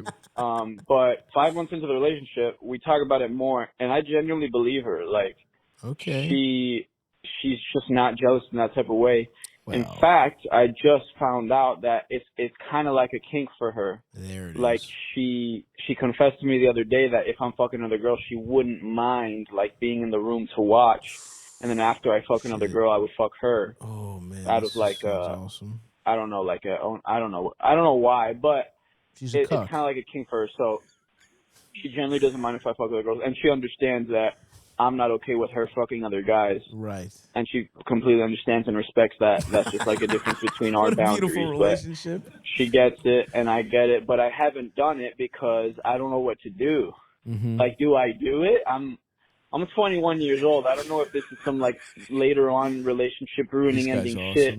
I don't think it is because she started out this way. It's not like we started out monogamous awesome. and No then problem later on she changed the rules. Not at all. We have been monogamous, but the rules have always been the same. I just always kind of felt weird doing it. Like, because I haven't done. Like, I don't know. I've been in other. He's just rambling, right? Hey, Stav, I'm 21. Basically, I'm dating the coolest girl in the world. But I'm scared. Yeah, no, that's exactly it. You can hear in his voice, he cannot handle this. Yeah, no, he's not ready for this girl. And by the way, here's the thing. Do it anyway, man. Yeah. You're 21. This is sounds fucking awful. Yeah. You're 21 Let's probably. Check your birth certificate. Best guess. You're somewhere between 19 and 22. And clearly the trepidation here is he knows he is not ready for this. It's like it's like a rookie quarterback being thrown into the starting job right away. Yeah. This is the kind of guy who needs to take some second team snaps. He needs to sit on the bench for a year. He needs to learn the playbook. But she's saying like, you're no Jackson Dart, sweetie. Yeah. You're not ready to go and shine. She's looking for Jackson Dart. Look, it's going to be a mess. You're going to fuck things up. You might be too nervous. But here's the thing, dude. This is a gift from God. It seems like it. This is a gift from God. You have to take it. Will she go to therapy and eventually stop behaving like this? Yes. Totally. 100%. Do we look forward to that day? Yes. Yes. Are we happy for her when she does that? Yes. But are we happy for you now? Yes. You are literally, you did nothing wrong here. A beautiful gift has been dropped in your lap and you're too nervous to unwrap it. Just unwrap it, man. Open Pandora's box. Nothing bad happens. I don't remember how that fable ends. It's good, but I think. Yeah. Well, you open it and all the good stuff comes out. A bunch of good shit comes out. Cool stuff comes out. Basically, what I'm saying to you is, now, if you were in your 30s and a girl and someone who you were like, I want to get married to said this to you, I would tread a lot lighter. Yeah. Right? You're both young. This isn't going to last anyway. I would say maybe work for you, my brother, on the impulse that he's basically like, yeah, my girlfriend communicated like really clearly and effectively a way she feels about something. And I don't know, I just feel like she's a crazy bitch who's trying to trap me. Yeah, this could be Latina tricks. Yeah. This could be that age-old Latina trickery. Like, I think maybe she's just telling you what she's into. Yeah, which I actually do commend her for and it's clearly some kind of desire for her. Yeah. Because like she's this is not, she wouldn't just be like, oh, by the way, you can fuck other girls, whatever, ho-hum, whatever. No, nobody says that. Then the truth comes out. I want to watch. Yeah. It's a she different wants thing. to watch. It's a different thing. And like I said, yes, this is something she will be cured of, hopefully, at some point in her life. Or she continues to be awesome. I couldn't tell you. But right now, go for it. There's no problem. I have not heard a single problem here. I personally believe women. Me too. I believe women, and if she's saying I want you to fuck other girls, and I'm cool with, I want to watch, and then you come fuck me. Yeah. And she's cool with not fucking other guys, I believe her. Oh man, go for it, brother. Have a good time. Not a single problem was communicated in this voicemail. No. Just that the biggest problem is that he might not be able to handle it. He also does not know his age, which really does crack me up. Yeah. 21 also is not an insignificant birthday. Yeah. So that's also a funny thing to be like, I can't remember. It's not like when a 35-year-old is like, oh, fuck, am I 34 or 35? Yeah. 20 to 21 is like one of the only ones that counts. Yeah, you have a huge party at a bar for the first time. Yeah. You get to, even though you've been drinking, you're like, I'm going to go to a bar and legally drink. Like, it's a huge birthday. You don't forget that one. You don't. But yeah, this sounds awesome. I'm jealous. You talk about what it would take for me to settle down. A little situation like this wouldn't hurt. No. I'm not going to let a woman go through that with you. I'll be vetting the woman you settle down with, and she'll be traditional. She'll be making fucking Coca-Cola from scratch in the kitchen. You want me to have a trad wife? Yes. You'll be like, I want Cheerios, and she'll be like, let me whip some up. Like we're getting you someone traditional. I'm not getting you a fiery Latina with ulterior motives. That sounds so cool. No, bro. man. Please, Caleb, please. No. What if I'm really good? Well, what if I'm really good? Let's in the next see you couple be really years? good, and we'll talk about it. Oh, shit. All right, let's play it. So, yeah, good luck, buddy. Go for it. This sounds awesome. We're rooting for you. Give us another question, LD. Hi, Stavvy. Hi, Elvis. Long-time listener, first-time caller. Saw you in Oklahoma City this year. Love you. I am going through a personal conflict where I feel bad about my opinions, even though I know I'm not a bad person or don't think I'm a bad person. But everyone who says they're not a bad person Is it playing on is your kind of a speaker con. again? You somehow So maybe lose the I am. Bluetooth I'm not between sure. calls. And Incredible. I see the light, but it's fucking low as fuck. And it seems like you're being deafened in your headphones.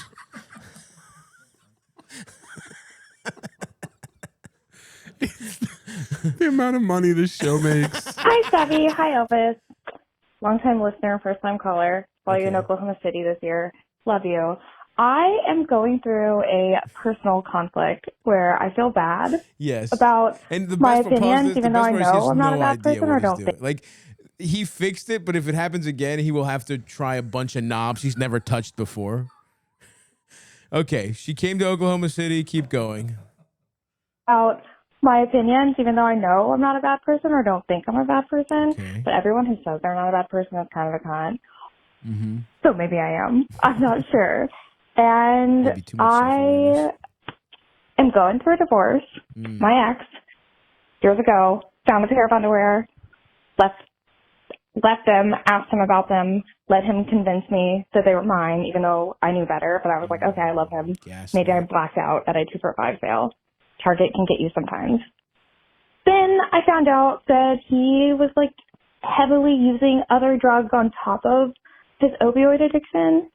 And that led to like cross-dressing and some anal play or things along that nature. The drugs didn't lead to... This is the most Oklahoma City shit I've ever heard in my life. Well, you know, when he's having an extra drug addiction on top of the standard opioid addiction for living in Oklahoma. The unmentioned, assumed, silent, royal. It's like the royal you. The opioid addiction that's there for everyone. You live in Oklahoma. You're going to be on opioids. Crazy. And that led to cross-dressing and butt play, apparently. Yeah. You know what they say. Every drug addict starts wearing dresses. I'm going to tell you right now, without knowing the guy at all, the cross-dressing led to the drugs. The drugs didn't open up the cross-dressing. You were ashamed of the cross-dressing and didn't need to be. 100%. And you said, what about opioids? Yes. And then that's kind of, Fully. Keep going, Elders. Some anal play or things along that nature. How the fuck did that happen? Don't worry about it.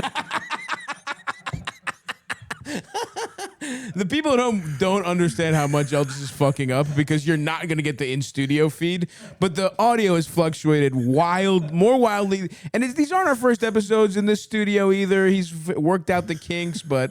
Somehow during the pause, the volume went up 20%. Minimum. And nothing changed that I saw. It's almost magic. Fucking David Copperfield over here. He really is the David Blaine of podcast producers. Go ahead, Elders. Sure.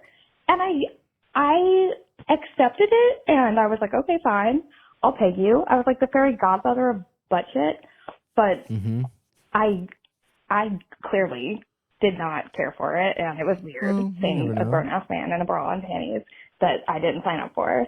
And we are like getting a divorce or in the process, and now I feel like he's shaming me and making me feel like me not being a fan of it means there's something wrong with me. And I just want to know, like, is there a boundary? Do you just accept someone no matter what and that's okay? Or is it like, hey, I didn't sign up for this shit and it's okay that I didn't sign up for it? Like, you do you, boo. Listen, let me know. Yeah. Thanks. Well, I here's what I'll say. No, you don't have to be into pegging your husband in a bra and panties.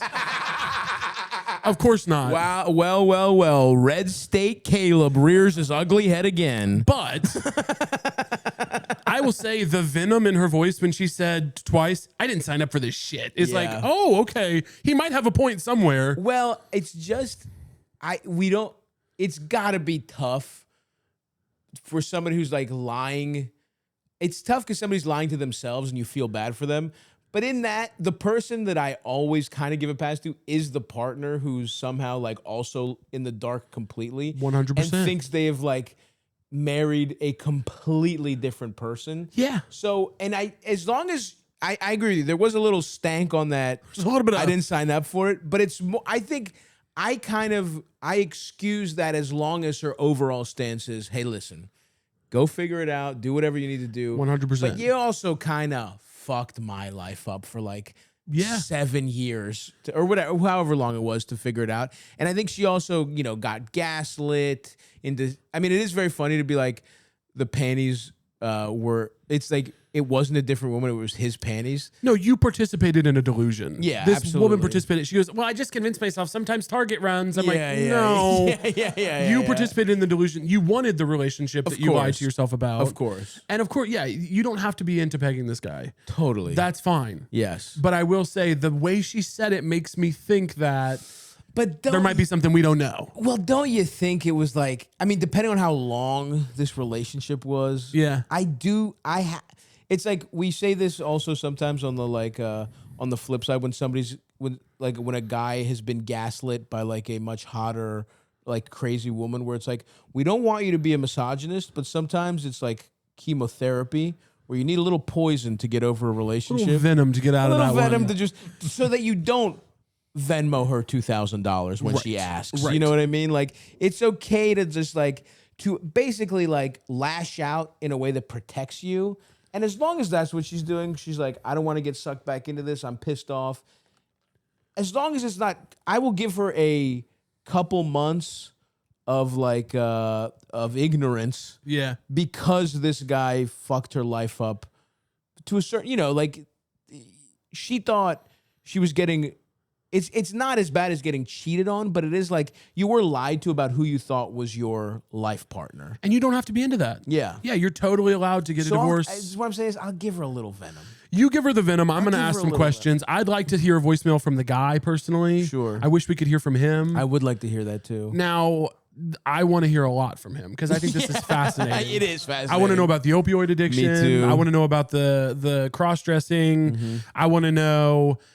It's the cross-dressing thing is so interesting to me because sometimes it's a trial run for transitioning. Sure. And I find that very interesting. And then sometimes it isn't. And sometimes it's just a straight up different thing. I find that even more interesting, actually. What do you mean? Like just a guy who's kind of an old-fashioned cross-dresser. Yeah. Like, I find that more because like transitioning, I understand. It's right. Yeah, wrong. You're like you want to switch up. You're in the wrong zone.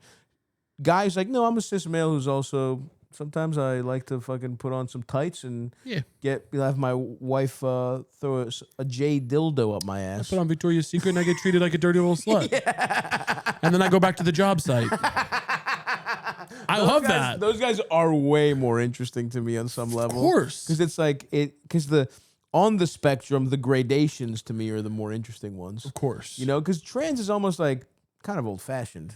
You think? At this point, it's like, well, you just flip them from one to the other. But I like people who are like, I'm kind of in the middle. Dude. You know what I mean? Like, do you know Hayden Johnson? No. She's a trans comedian. She's very funny. She has a great joke about this that I'll butcher, but she's like, yeah, for a while I was non-binary and I was like, gender is fake. It's a construct. It's stupid. It's silly. We put it on people to oppress them. Right. And then I realized I was a trans woman and it was kind of like, I'm a girl. That's basically. I like dresses.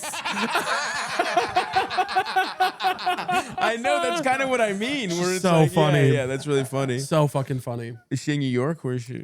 She's in LA. Okay. Cool. Yeah, she's very, very funny. Cool. Yeah. Yeah, that's kind of what I mean though, is like there is like in the middle you get a lot of like sort of academic treatises about what gender is, what you think, you're a little bit of this, you're a little bit of that. And then on the two extremes it's just like, girls do one thing, guys do another. Yeah, I like that. Yeah. Well, that's like most of the trans guys I know are like, they're like masculine in a way that I couldn't even work at. Right. They're like genuinely fixing trucks. Yeah. And I'm like, whoa, you guys you bought in on the man stuff. Yeah. Fuck Absolutely. yeah. Hell yeah. And I respect that. And I need help with my car. Yeah. So this is great. Yeah. This is really good for me. Well, it's like with religion, the phrase is like the biggest zealot is the convert. Yeah. You know what I mean? When you're like, I'm switching up everything about me because I love this. Yeah. It's like, yeah, you're more of a man than me. For sure. I just kind of was born into this bullshit. You know what I mean? I'm vibing with it because it's what I got. Yeah, I can't fix. My dad's a carpenter. I can't fix shit. You know what I mean? Like, I'm an artist. I do podcasts. You know what I mean? Like, it is a waste of masculinity. Yeah. This frame. Oh, this is like I said, I should be fixing the HVAC in my own. You should in be my a own laborer. restaurant. I 100% should be a laborer. And instead, you exploit labor for capital. Let's not call what Elders does labor. Okay? Well, unfortunately, it's looking like it. He was laboring over that sound. I wish he was a white collar. I have a blue collar mind doing white collar work. I've put makeup on a pig. No, you're doing a great job, Elders. Good Always. job. But yeah, you're not a bad person. It's just like, but give the other guy some grace. I would say you get a little grace period to be pissed off because, you know, your life kind of got fucked up. But after that, let's chill. He's going through some weird shit. He's an opioid addict, cross-dresser in Oklahoma. Not an easy guy to be. And then just move on. You're okay. You know, you weren't into butt stuff. Who knows? He might find a woman who's into pegging him, and he'll live happily ever after. And kudos to her, by the way, for trying it. I do. I think that's cool I as will fuck. tip my cap to you for that as well. Yeah, that's really cool. To be like, we'll see. Yeah. And then going, Being not that for open. me. Yeah. I will say more people sexually in general need to try some stuff. Yeah. We have a problem with not trying. Mm-hmm. Just try it out. Yeah. And then go, you can have a bad time and go, oh, I don't like this. Can not we for stop? me. Yeah. Or can we not do that again? Yeah. Not a big deal. Not a big deal at all. Yeah. You're in a good relationship where it feels safe. Dabble. Try. Have some the sexual equivalent of Ethiopian food, for example. Yeah. You've been a burgers guy. Yeah. Go get some. Go have sushi for the first time. You're used to a fork and knife. Try it with your hand. Exactly right. let's see what happens. Let's get some roadie in the mix. Yeah. I just had fucking Surinamese food for the first time. It's good. Oh, it's Was it in Amsterdam? Amsterdam. Yeah, dude. So fucking It's good over there. It's the best. Yeah. And why? Not a chill reason. Not why into it's talking good. about it. Yeah. I'm not into talking about why some cultures end up somewhere Yeah. that you wouldn't expect them. I don't like talking about that. Yeah, when a European country that otherwise has bad food has a really good, whether it's Indian or Surinamese, didn't happen in a chill way, but. You know, but I'm enjoying the outcome. What, am I not going to have the food now? The reality is what happened was very evil, but it's Tuesday for me. I'm on vacation. Yeah. So I'm going to have dinner. I have to have dinner today no matter what happens. Whether colonialism existed or it didn't, I was eating something today. Wish it hadn't. Would have stopped it if I could. I'm going to dinner. That's what I know. 100%. What else we got, little LD? Hey, Stav, eldest, esteemed guest. I'm just trying to keep this short and sweet, but I just need to know if I'm cursed. See, I'm 28. My parents are dead. My grandparents are dead from both sides. My closest aunt dead. One of my uncles dead. Jesus Christ. Two of the three people I hung out with the most in middle school dead. Another childhood friend dead. High school acquaintance dead. Jesus and then Christ. Another childhood friend dead. All and then just this month, another one of my childhood best friends passed away. Oof. Now, I don't know if I'm just fucking cursed, but I think it's odd that, like, all of my friends are, like, dying. Sure. All my family is dying. It's not like I live in, like, a rough area. I live in a suburban area. And, like, there's no reoccurring factor in deaths besides cancer to three of my relatives. But I'm talking about, like, one of my friends died from a drowning, another one from a hit and run, another one was shot. Damn, dude. Another one had an asthma attack while smoking weed. Dumbass. Oh, that and then is really I don't know how scary my for me. latest friend died, but I'm assuming it was an overdose or a suicide because there was no news coverage of, like, any crazy car accidents he was in. His family's talking about respect their privacy, so I'm not going to ask them. Damn. But, based off context clues, I'm Hate when they do assuming that. he kind of was a wild child. He was a party animal. But it's like, I don't know if most people who are 28 should have experienced this much grief and loss from friends and relatives yet. And I got to say, it's fucking with me. And this is it's a lot to hold on to. Any type of advice would be great. Yes, I currently am in therapy for unrelated reasons, but I will be talking about this stuff here soon.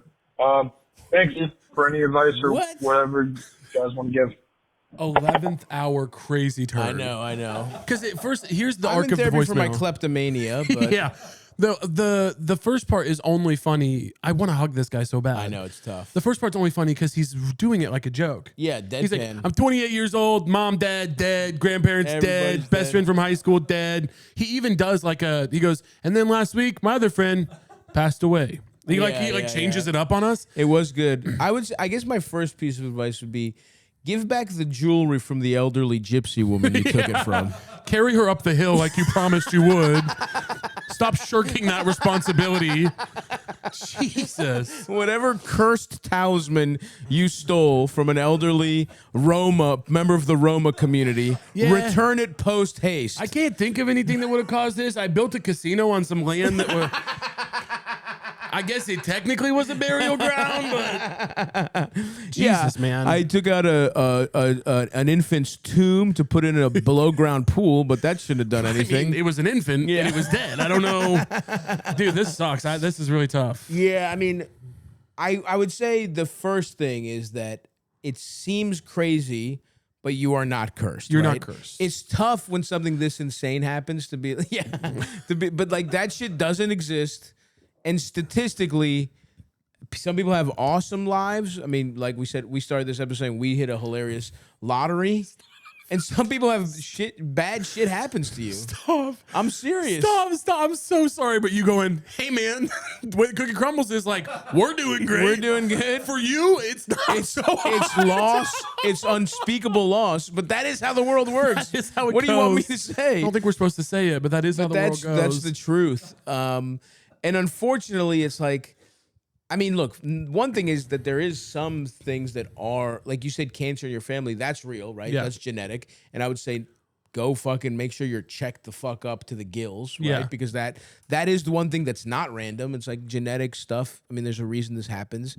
Unfortunately, some families just have it in their, in your DNA, and just make sure you're checked up. But everything else, it's like, it sucks. It's horrible. You should be in therapy for this, not whatever the fuck you're in there for. The side subject. You're a people pleaser. Not as important. Not as important as dealing with this level of grief. And as hard as it is to like internalize and think you're not cursed, you have to say not only you're not cursed, but if you want to spin it, it's like you're blessed. You're not blessed. I'm not going to say that. Everyone around you's dying, and you're not, brother. You're the chosen one. That is true. Yeah. Actually, it's better to be even if you were, it's better to be the cursed one than the collateral damage around the cursed one. Yeah. You know what I mean? Well, no, think about it this way. Most people you've met have not died. Yeah, that's true. Now, your record is higher than most. Right. But most people you've met have not died. 100%. And also, not to be like corny or whatever, but the best thing you could do for the people that you lost early is like have an awesome life. Yeah. Have the kind of life that they wanted you to have, right? Yeah. And it's like that can be very difficult. You can feel bogged down by it, but as fucked up as it is, like horrible shit happens in our world. Like, and by and large, we're pretty lucky in this country. The rest of the world's way more fucked up. Yeah. And it's like you're not cursed. Some bad shit happened. You had some real bad luck. And all you can do is try and deal with the grief, deal with it, move forward. And like, it's going to take you a while, and you got to be nice to yourself, right? Because that's the hard thing. Feeling like you're like if there's days where you just cannot, where you're overwhelmed by grief, that's understandable. A lot of times it's like showing grace to yourself in a moment like this where you're like, well, I should, either I'm cursed or even if I'm not, I should be over this stuff. And it's like, not really, dude. Everyone deals with this shit in different ways, and you just have to deal with it and, understand it's going to be hard and continue going to therapy and live as good a life as you can for the people that you lost, I think, is all you can do. Yeah, there's no like leaving it behind. There's just moving with it, with grief. And I think, I don't know if this is helpful or not. To me, it's helpful. Sometimes you just have to be sad and be like, fuck, I'm having a bad time. Things are bad. I'm not doing well. But what helps me on days when I'm feeling down is to like really like try and meditate on the fact that like, if you wake up able to move your own body and in a house that has like any kind of like keep you from the elements, and you have clean water to drink, you are like living in like the top 1% of people who have ever lived on the earth. In human history. In human history, let alone right now even. Yeah. And so I'm like, there is some level of like, you're here. That's a miracle to be here at all. And it won't last for very long. So like try and keep that in the center of your mind as you're moving through it. But like some days are just gonna suck. Yeah, dude. Tough. It's tough. I love this guy though. I want to give him a big hug. He seems like a nice guy, and you're all things considered kind of keeping it together. Yeah. Like this is fucked up, dude. Understand that. You're not cursed, but something really fucked up happened to you, and just keep moving forward. I would say move it to, I would say top of the therapy list. I would say start with this in therapy. Yeah, move this one up. Yeah. I don't know if you've told your therapist about this yet, but I think lifting the curse should probably be the thing that you ask her about. And I would also say, let's knock grandparents off the list. Yeah, okay. You know what I mean? It's like, let's not, we don't need to pad our stats. Yeah. Shit's going bad, like, Yeah. Honestly, an old grandparent, that's kind of a curse. It's like, I think like he said like all of his grandparents are dead. That's kind of crazy stuff. On that note, he also said like my best friend from like middle school.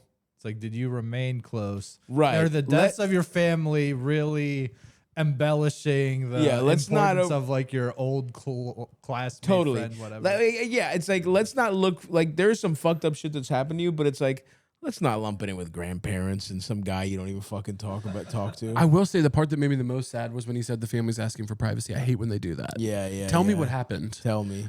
You can, and there's ways to code it. You can be like, oh, wear your seatbelt. There's ways to let me know what happened. You got to let me know. He says his boy's a party animal. I think usually it's like drugs or suicide in those cases. But yes, you should let him. There should be a couple. It should be like close friends. If you were on his Instagram close friends, you should get a hint. Yeah. It usually where I'm from, when a farmer kills himself, which is not often. Yeah. Farming accident. And we just go, oh, he killed himself. Got it. Yeah. Got it. He laid motionless in front of a tractor while it slowly hazards ran of the him job. over. Yeah. Watch out for those grain bins. Yeah. Tough shit. Oh man. Give us another one, and then we got to wrap up soon. We've got a very busy man on the couch here, Eldest. Yeah, you guys are taking liberties. Excellent. Hi, Stav. Big fan. I just have a general question that I would love to get your input on. I'm wondering, where are we at with bushes? Bush. Me and my friends are all very pro-Bush. We say this is the summer of Bush. Bush is out. But also me and my friends are all like really queer, gay, that kind of thing. And we live in the Pacific Northwest. And so we kind of have our own little bubble. So I'm just wondering, as someone who is more, around cis, straight, normal people, what is the world's opinion on bushes? Because I personally want to live in a world where I can go swimming in a public place and, go bush out, not have to worry about it. Sure. But I also, I don't know, I'm just curious. So let me know. Thank you so much. Bye. I will say it does feel like that Bush is back. It does feel like Bush is having a huge moment right now. Go ahead, Caleb. I'm not involved. I don't. Surely you've heard some of this, though. I don't know anything about what's going on with Bush. Really? I don't know what the girls are feeling about it, thinking about it. I think it's back. You think so? I think so. I send them love. I think the total wax might be out of vogue right now. I also think it makes sense because it's like a very, very small, almost like it can be looked at as a political act. Yeah. In a world where women are under attack, it's like, you know what? We're growing our pussy hair out. Grow the bush. And I do think I have sensed something in the air that it is back. Bush. But that at least I've heard rumors of it coming back. Swirlings are coming back. I don't know that it's fully back. I think definitely it'll start somewhere like the Pacific Northwest in the queer community, and then it kind of trickles down. Like a lot of culture. Yeah. Gay people are kind of at the. I remember when I saw gay guys wearing big pants, I was like, it's coming. It's coming. 3 years ago, I saw a couple gay guys in big pants. I was like, huh? Uh-oh. That's interesting. I'll be having to do that soon. Yeah. And this just might be the way it is with Bush as well. And, you know, I think there's nothing. I've even seen kind of I've seen like even women who maybe traditionally would go full wax or like very manicured. Now they've gone to a manicured bush. So it's not like, not everyone's letting it go crazy. So I think everyone is going a little more, if you were a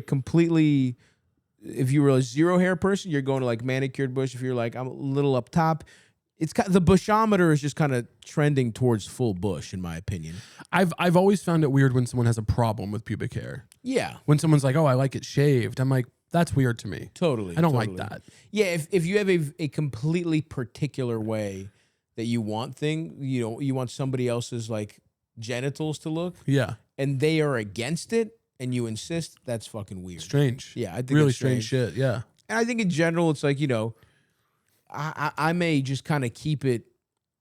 I don't give a fuck. Obviously, I like to just keep my shit just so it's not overgrown. Yeah. I don't want to look crazy. Yeah. You know, also like optically, can't have my little ass dick lost in the jungle. Yeah. You know, so I'd like to trim it a little bit, but it's, you know, to each their own. And I think the dial has been turned towards Bush a little bit here. I like that. Yeah. I'm a fan of finding out on the day. Yeah. Let's find out on the day. Yeah. I don't need nudes. Sure. You know, gay guys are big on the nudes. Right. I don't need you to send me your nudes. Right. Whatever you got going on the day, if the energy's right, Yeah. I'll be happy with it. I respect that. I'll be pleased with it all. Yeah, I guess the older I've got, I think as a in my youth, I liked nudes as I don't know why, just as a symbol of a girl like being like definitely wanting to fuck, I guess. Yeah.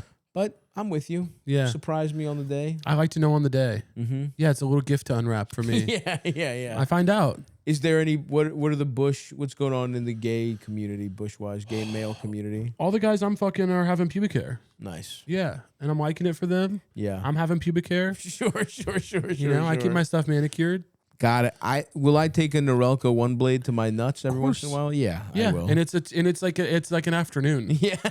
I'm like, let me stand in the shower, get the Norelco one blade out. Absolutely. I'm gonna every time I nick the sack a little bit. Yep. It starts to bleed and I get scared. Yeah. I cut the nut sack every time. Yeah. It's tough. It's hard. That's skin that's tough to shave. It's really tough to Very shave. Wrinkly and hard to get to. And when you're fat, it's like, let's not kid about the angles. Of course. There's a lot of angles and folds. It's an exercise of faith to trim your pubes as a fat man. Yes. You know, you're like, hopefully there's not one strip. Yes. Hopefully I haven't left a little mohawk. And I almost always do. Yeah. But maturity, I think growing up is knowing that it's 2 days before the date. It's not the hour before the date. Don't go to the date with a bloody nutsack. That's very... Grow up. You know what? That's really smart. Grow up. And I would like to say I would never even consider the 2 days before, but I have gotten to like the morning. Yeah. Because you want to have a shower. You don't want loose pubes being found. Yeah. You know. But yeah, good luck for you. Good. I think you're on to something there. I think you've got your finger on the pulse. Bush-wise. I tapped out of your voicemail. I don't know what you said. I heard the Bush intro. I knew it was exclusively for Stavvy. You also didn't say hello to the guest when you started the voicemail. And you found that disrespectful. I found that just 2 of the ones that we listened to did that. Yep. And I won't be forgetting that. And so I don't care what happens with your pubes, darling. That's beautiful. Do you have something very quick for us to go? A goodbye one, Eldest? Yeah. Well, great. Stavvy. Eldest, esteemed and revered guest. I appreciate your time today. I have an ethics question. Ethics. I had a moment of weakness where I looked at some of my exes and I found out my most recent ex and the guy she started banging while I was in the process of moving out in our home.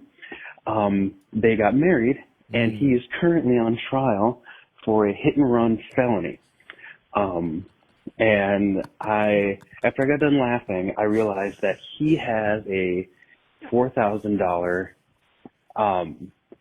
fine, and it's open to the public if someone wants to pay it. And I was wondering how ethical it would be to just pay $1 at a time, just so they're wondering what the hell is going on.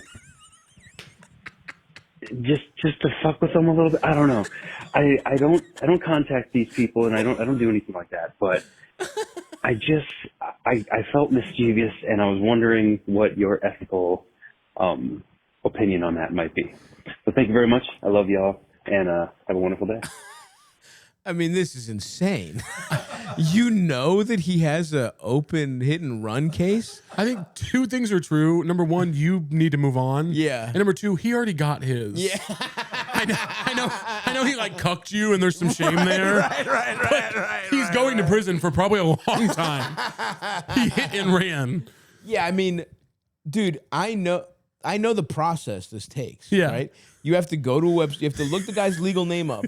Because you have to like go to the different dockets of different court. Like I have a friend who loves doing this in Baltimore. He loves to just like if we meet somebody strange, and we found some I'll tell you off mic, we found some hilarious stuff. Yeah. But it is like a involved process, and you have to. It's not like, oh, I just logged on Instagram and I saw what docket his fucking case was on. This is like, you need to find the guy, take his his full legal name, put it into your state's like circuit court search system. And it's these are old Byzantine systems where it's like, you have to get it right to the letter. It doesn't, there's no like, did you mean this? It's like, no, you got to be very sure. And then you have to go through different types of cases. Like, this is hard to figure out. And then I don't even know how you would find out that that he has a $4,000 fine. I mean, and that the idea that you could pay it $1 at a time. Weird. Does that exist? That you can go in once a day and that they get like updates? So the thing I will say is that you can request. We found a guy who was weird. I won't even say what he did. I don't want to dox this guy at all. But we found a guy who was just very weird to us and gave us some strange customer service one time. And we found that he had a very funny case, right? Yeah. And you could request the audio from a case or like the notes. And we just wanted to be like a FOIA request? Yeah, literally something like that. And what we did know is that it shows up on the court case if someone has requested the notes. So this person, we're completely insignificant guys to this person's life, right? They are going to find out maybe they don't know anymore, like, or their lawyer gets pinged that you don't know who. It doesn't say who asked. Yeah. Someone asked for this case that probably hadn't been open for like years, like 5 really years. Scary. So like you could do something like that. If you really wanted to, first of all, you were paying them. Yeah. Ultimately, you're helping him get off his thing. You're getting cucked again. And you're like, isn't this funny? Not really. You wake up every day thinking about this guy. Hey, Stav, so this guy fucked my ex-girlfriend while I was moving out. I was thinking I'd bounce him from the slammer as a sort of revenge. Yeah. No, that sounds good for him. Yeah, I could take some of the stuff in the storage unit that I was actively moving to while he was eating my girlfriend's pussy. I could put up some of that for collateral for a bail bond. What do you think? What do you think? So I would say my advice is absolutely, this is insane. You got to stop. You have to stop thinking about these people. You have to fully move on. Or you're insane, and you are still getting cucked by thinking about this long. What are the ethics of me paying off his bail and getting the grieving family of the person he hit and killed involved, perhaps? Maybe they want to pitch in. So, dude, don't do this. Stop. Move on with your life. And if I would do anything, I would set a timer on your phone for like 7 years from now and then request the notes from his case. Yeah. So that he thinks someone is like, he's a PI or something is looking into him. But right now, paying off his fine is not going to help him at all. And you need to fucking move on. This is insane. Yeah. This is fucking crazy. I love it, though. It was a very upbeat idea. He was like, what do you think about this? You feel like you're in a good place with your psychosis. Yeah, absolutely. Really, and I respect that. I respect that. You're in denial. You think what you're doing is healthy and not insane. Yeah. And it is. And you have to stop. Yeah. But that's going to do it for us. Caleb, thank you, brother. Thank you. This was so great as always. Always a pleasure. On HBO, on HBO Max right now, the special model comedian. Anything else you'd like to plug? Oh, that's it. That's it. That's so simply all. If you see me in something, say something. Yeah, look at your local Cineplex. You're gonna see this guy all over the fucking place. It's gonna be awesome. Thanks, dude, and thank you guys for listening. We'll talk to you next week. Bye bye.